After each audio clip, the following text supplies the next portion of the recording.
The Aerojet Rocketdyne RS-25, otherwise known as the Space Shuttle main engine, is a liquid-fuel cryogenic rocket engine that was used on NASA's Space Shuttle and is planned to be used on its successor, the Space Launch System, built in the United States by Rocketdyne. The RS-25 burns cryogenic liquid hydrogen and liquid oxygen propellants, with each engine producing 1,859 kilonewtons of thrust at liftoff. Although the RS-25 can trace its heritage back to the 1960s, concerted development of the engine began in the 1970s, with the first flight, SDS-1, occurring on April 12, 1981. The RS-25 has undergone several upgrades over its operational history to improve the engine's reliability, safety and maintenance load. The engine produces a specific impulse of 452 seconds in a vacuum, or 366 seconds at sea level, has a mass of approximately 3.5 tons, and is capable of throttling between 67% and 109% of its rated power level in 1% increments. The RS-25 operates under temperatures ranging from -253 degrees Celsius to 3,300 degrees Celsius.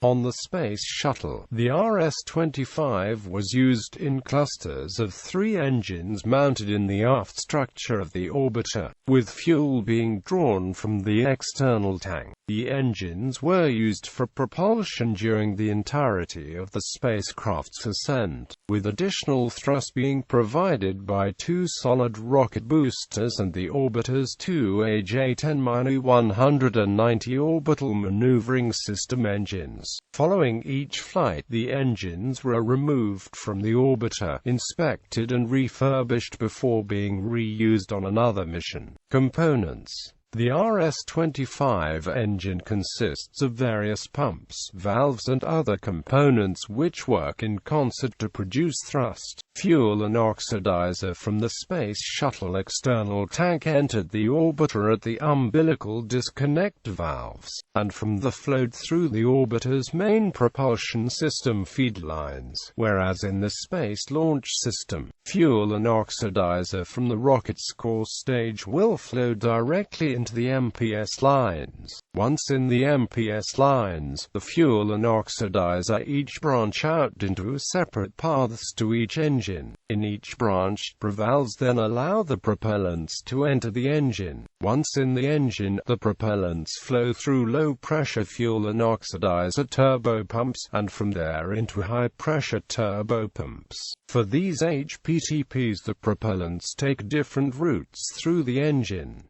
The oxidizer is split into 4 separate paths. To the oxidizer heat exchanger, which then splits into the oxidizer tank pressurization and pogo suppression systems, to the low-pressure oxidizer turbopump, to the high-pressure oxidizer preburner, from which it is split into the HPFTP turbine and HPOTP before being reunited in the hot gas manifold and sent on to the main combustion chamber, or directly into the main combustion chamber injectors. Meanwhile, fuel flows through the main fuel valve into regenerative cooling systems for the nozzle and MCC, or through the chamber coolant valve. Fuel passing through the MCC cooling system then passes back through the LPFTP turbine before being routed either to the fuel tank pressurization system or to the hot gas manifold cooling system. Fuel in the nozzle cooling and chamber coolant valve systems is then sent via preburners into the HPFTP turbine and HPOTP before being reunited again in the hot gas manifold, from where it passes into the MCC injectors. Once in the injectors, the propellants are mixed and injected into the main combustion chamber where they are ignited. The burning propellant mixture is then ejected through the throat and bill of the engine's nozzle, the pressure of which creates the thrust. Turbopumps oxidizer system. The low-pressure oxidizer turbopump is an axial flow pump which operates at approximately 5,150 revolutions per minute, driven by a 6-stage turbine powered by high-pressure liquid oxygen from the high-pressure oxidizer turbopump. It boosts the liquid oxygen's pressure from 0.7 to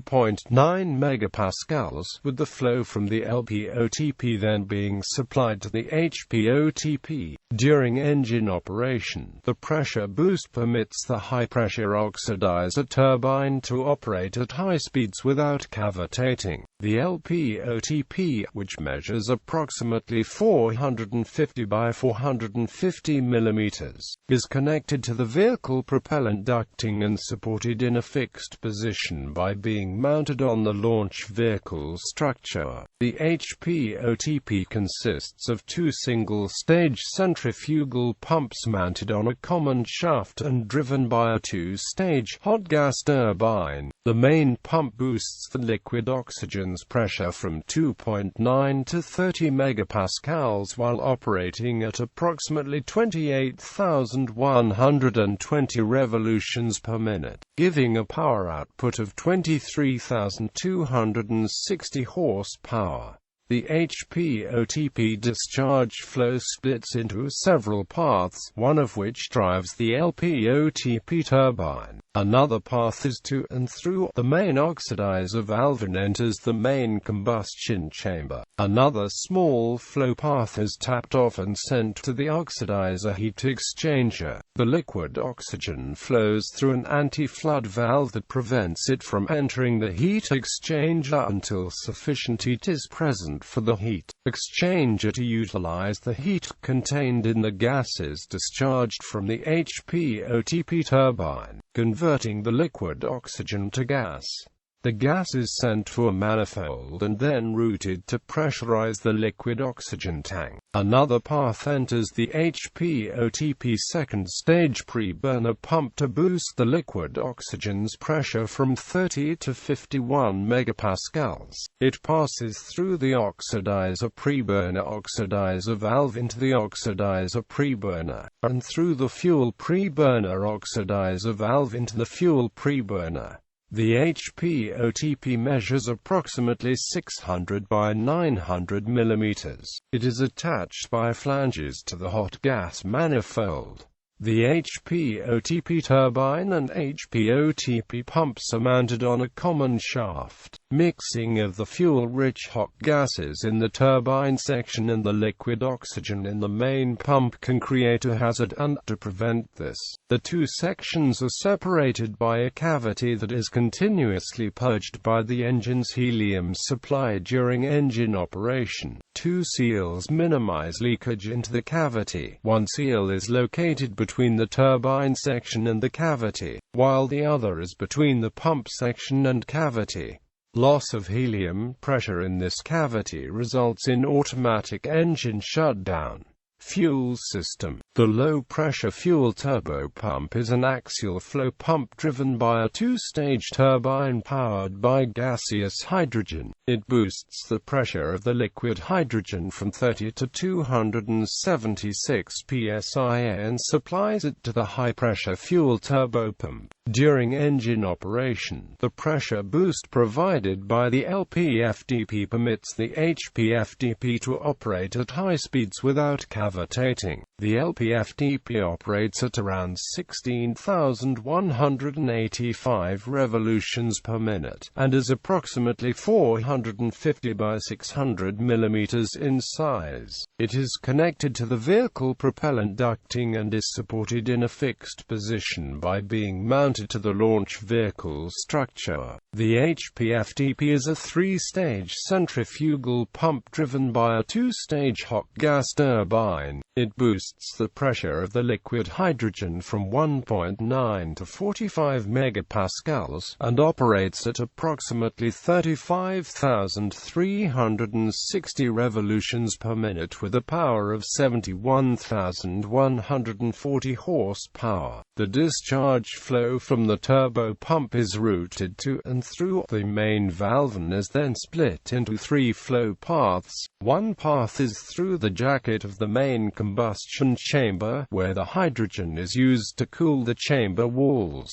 It is then routed from the main combustion chamber to the LPFDP, where it is used to drive the LPFDP turbine. A small portion of the flow from the LPFDP is then directed to a common manifold from all 3 engines to form a single path to the liquid hydrogen tank to maintain pressurization. The remaining hydrogen passes between the inner and outer walls of the hot gas manifold to cool it and is then discharged into the main combustion chamber. A second hydrogen flow path from the main fuel valve is through the engine nozzle. It then joins the third flow path from the chamber coolant valve. This combined flow is then directed to the fuel and oxidizer preburners. The HPFDP is approximately 550 by 1100 mm in size and is attached to the hot gas manifold by flanges. Powerhead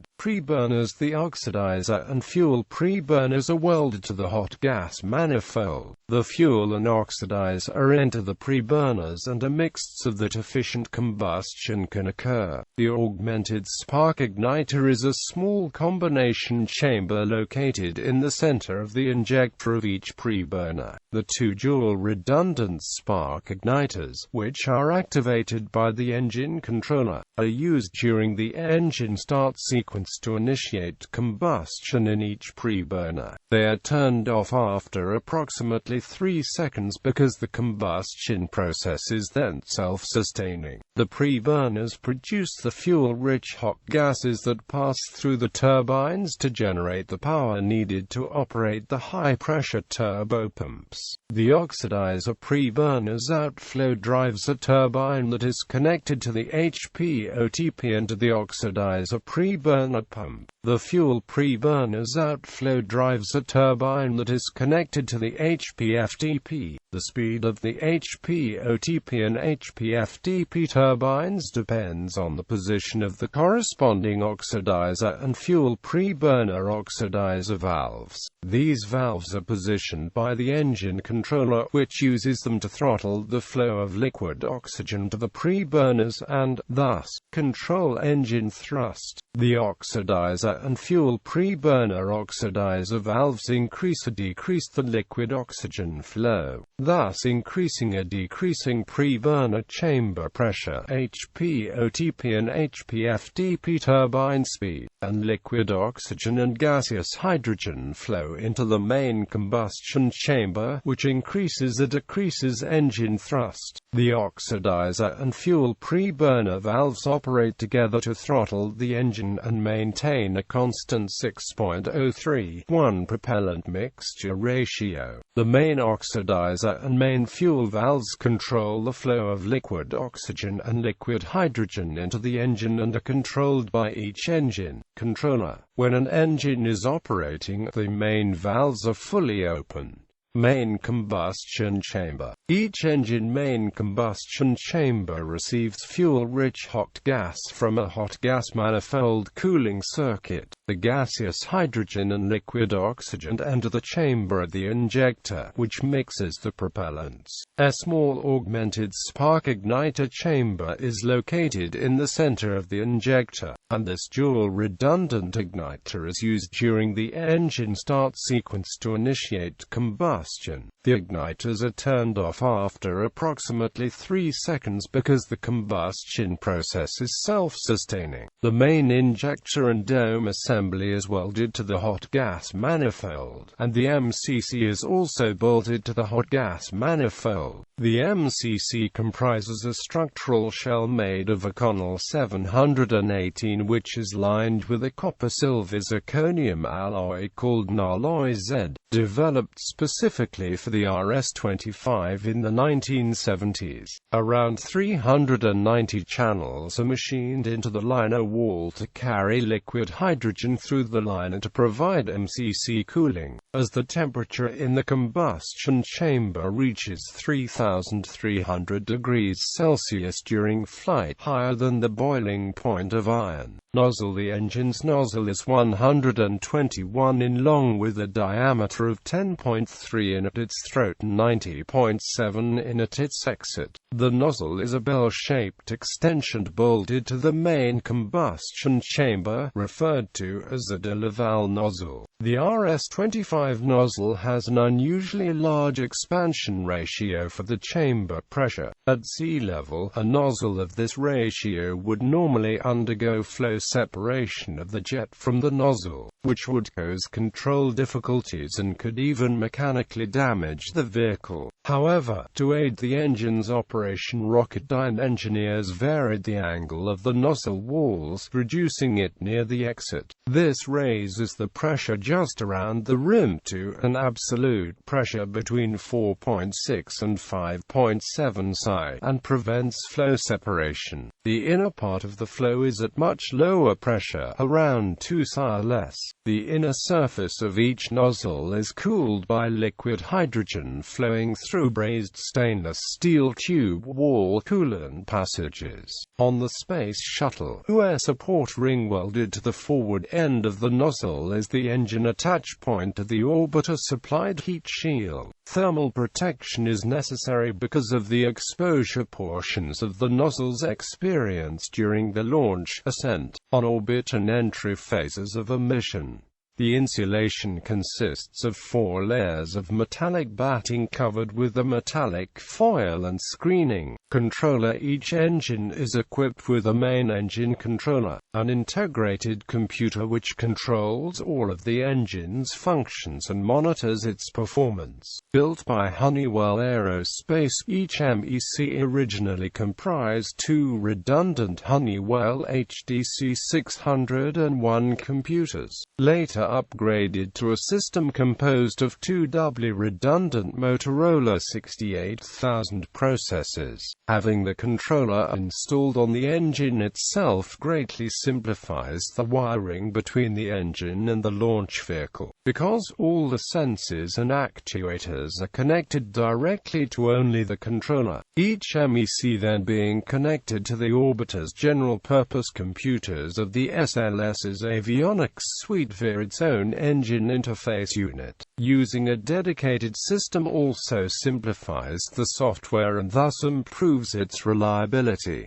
2 independent dual CPU computers, A and B, form the controller, giving redundancy to the system. The failure of controller system A automatically leads to a switch over to controller system B without impeding operational capabilities. The subsequent failure of controller system B would provide a graceful shutdown of the engine. Within each system, the 2 M68000s operate in lockstep, thereby enabling each system to detect failures by comparing the signal levels on the buses of the 2 M68000 processes within that system. If differences are encountered between the 2 buses, then an interrupt is generated and control turned over to the other system. Because of subtle differences between M68000s from Motorola and the second source manufacturer TRW, each system uses M68000s from the same manufacturer. Memory for block-I controllers were of the plaited wire type, which functions in a manner similar to magnetic core memory and retains data even after power is turned off. Block II controllers used conventional CMOS static RAM. The controllers were designed to be tough enough to survive the forces of launch, and proved to be extremely resilient to damage. During the investigation of the Challenger accident, the 2 MECs, recovered from the seafloor, were delivered to Honeywell Aerospace for examination and analysis. One controller was broken open on one side, and both were severely corroded and damaged by marine life. Both units were disassembled and the memory units flushed with deionized water. After they were dried and vacuum-baked, data from these units was retrieved for forensic examination.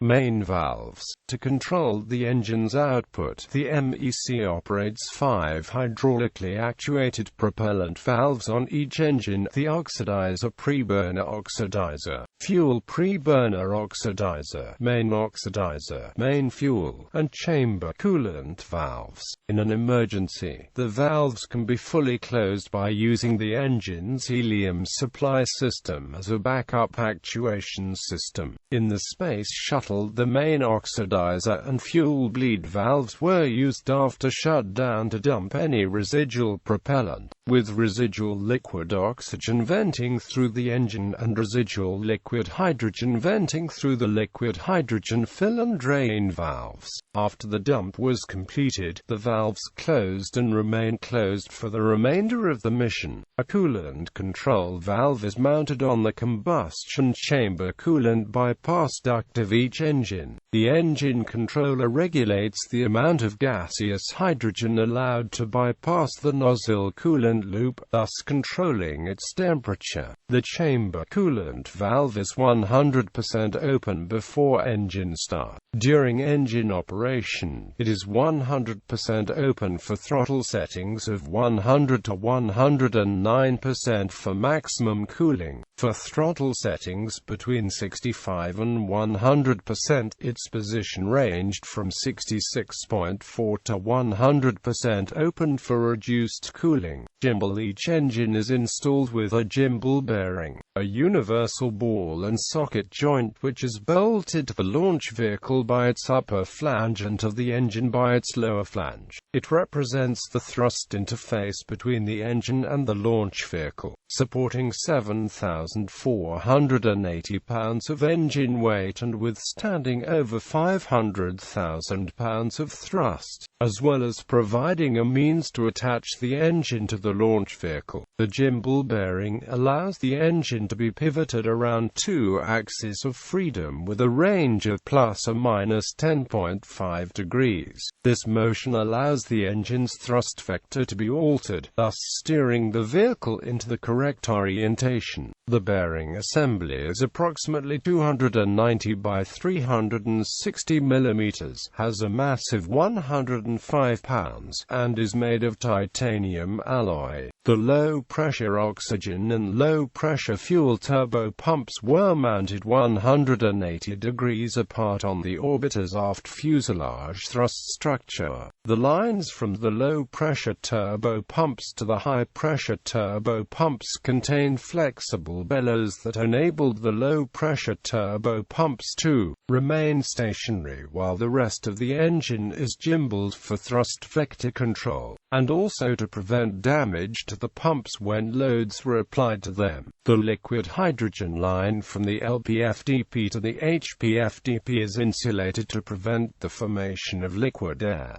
Helium system. In addition to fuel and oxidizer systems, the launch vehicle's main propulsion system is also equipped with a helium system consisting of 10 storage tanks in addition to various regulators, check valves, distribution lines, and control valves. The system is used in flight to purge the engine and provides pressure for actuating engine valves within the propellant management system and during emergency shutdowns. During entry on the Space Shuttle, any remaining helium was used to purge the engines during re-entry and for repressurization.